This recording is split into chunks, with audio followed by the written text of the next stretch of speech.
Kwanza kabisa kwa majina yangu naitwa Samuel Petro Kamandwa. Ni mhasibu wa kikundi chetu hichi cha Magoma Nyumbani, na niende moja kwa moja kwenye swali ambalo wameuliza.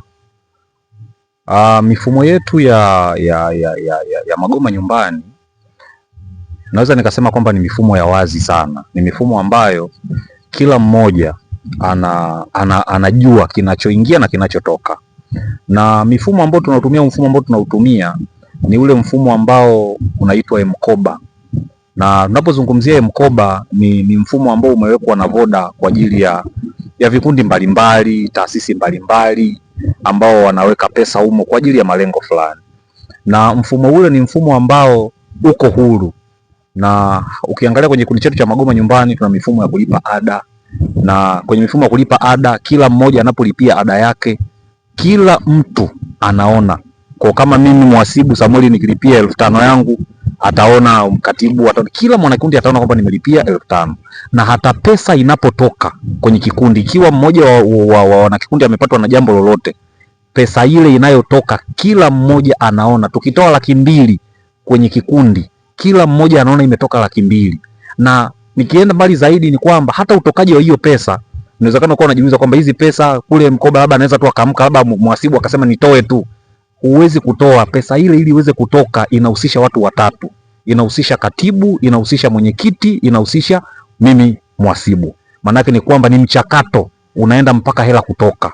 Na huwezi tu ukasema kwamba tu ukaamka tu unapoamka useme kwamba niende kwamba nitoe pesa. Hapana, hakika kitu ambacho hakiwezekani. Kwa hiyo ni usalama kuanzia huku kwenye mchakato wa uongozi, lakini mpaka kuwaendea watu, na kila mmoja anaona kiasi cha pesa ambacho kimetoka.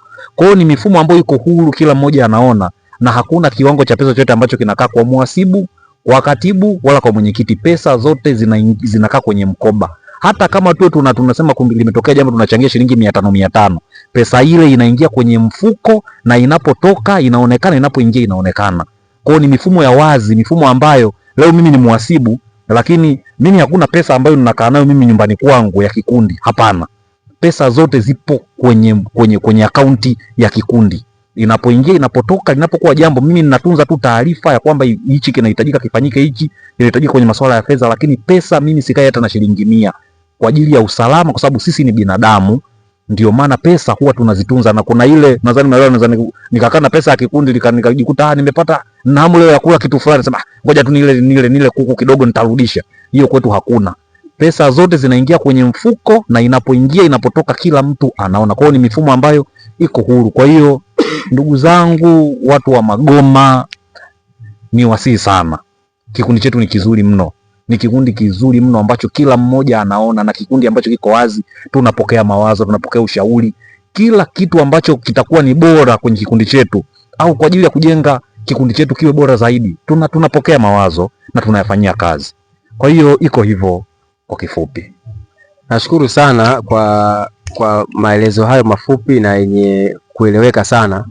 Lakini wewe ni mhasibu wa kikundi cha Magoma Nyumbani, na mifumo yote ya fedha iko mikononi mwako.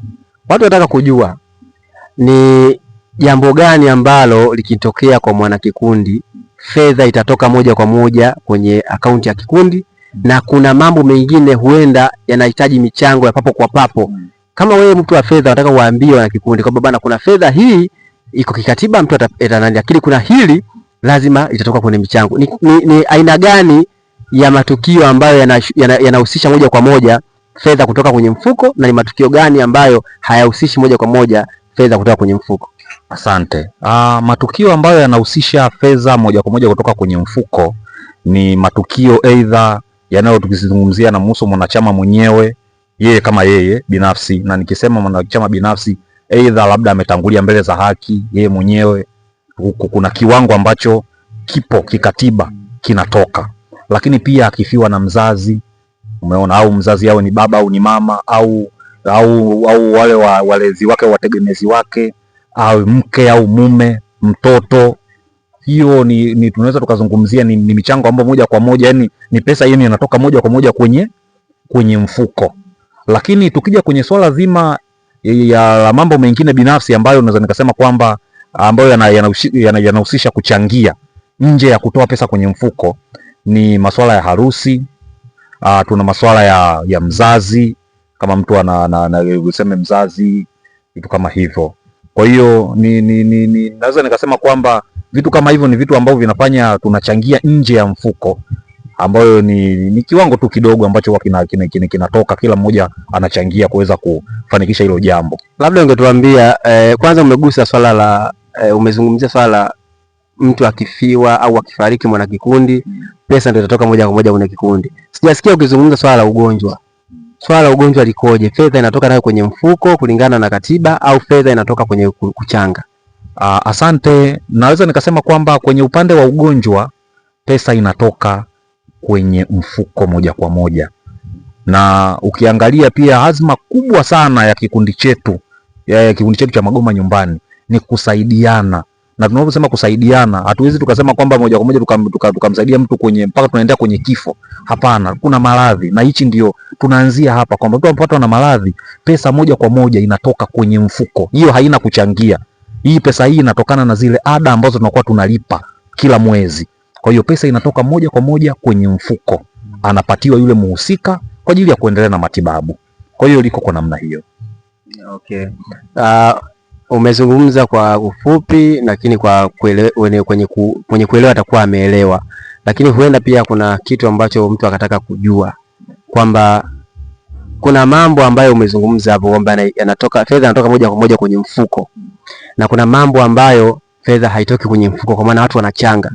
Mtu mwingine anaweza kujiuliza, kwa nini hii tutoe kwenye mfuko na kwa nini hii tuchange? Sababu kubwa mmeona nini kwamba bwana hii tunachanga kwa sababu 1 2 3 na hii tunatoka kwenye mfuko sababu 1 2 3? Kwa nini harusi, kwa nini mzazi tuchange mfukoni, alafu mgonjwa, kifo na nini, kwa nini hii inatoka kwenye mfuko moja kwa moja?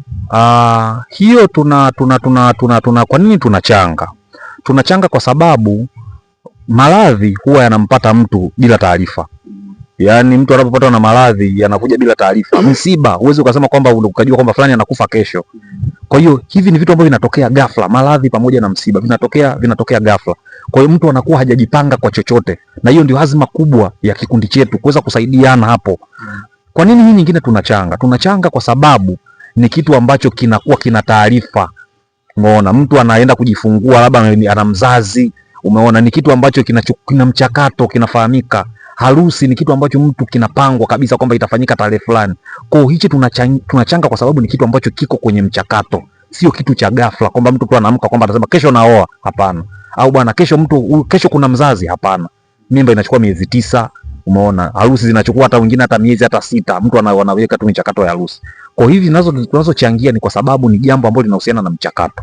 Huku ambako hatuchangi tunagusa kwenye swala la ada, kwa sababu tunachukua ile moja kwenye mfuko kwa sababu ni kitu ambacho mtu hajajipanga, limetokea papo kwa papo.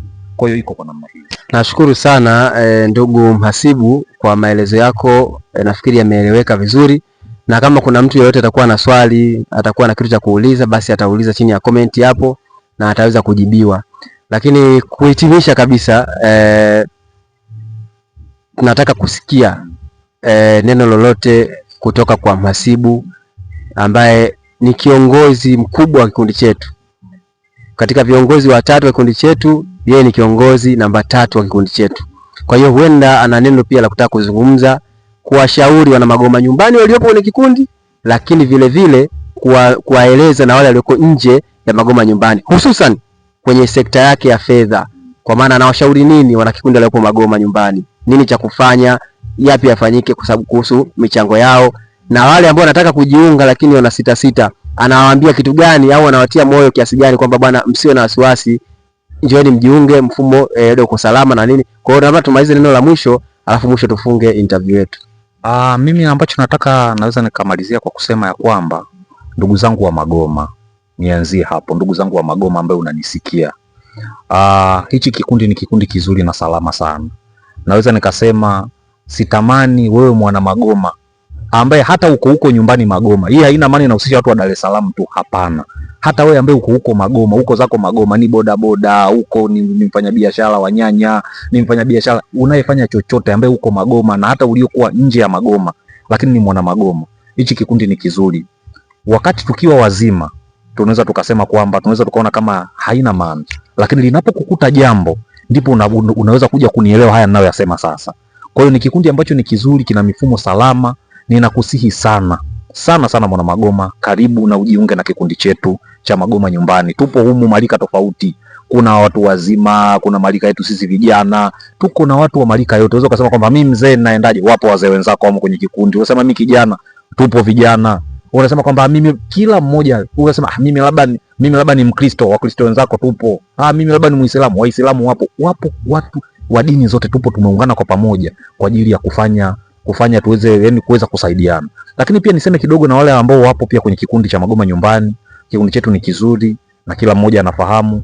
Tuendelee kulipa ada zetu, kwa sababu kwenye ada ndimo ambamo tunaweza kikundi kinazidi kuimarika zaidi.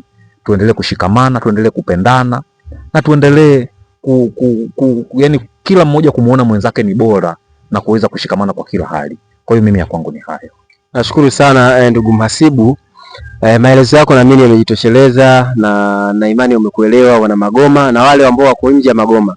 Tumekuwa tukipata maswali mengi kwenye mitandao yetu ya kijamii, unajiungaje, usalama wa fedha upoje? Naamini hapa mhasibu wetu au mweka hazina wetu ameweka wazi kila kitu. Kwa hiyo na imani wewe mwana Magoma na wewe ulikuwa nje ya Magoma umeelewa kwa kina kwamba fedha zimekaa zinakaa katika sehemu salama, hakuna changamoto yoyote. Kwa mimi namshukuru sana ndugu mhasibu, na nashukuru sana wana Magoma Nyumbani. Magoma Nyumbani, pamoja tunaweza. Asanteni sana.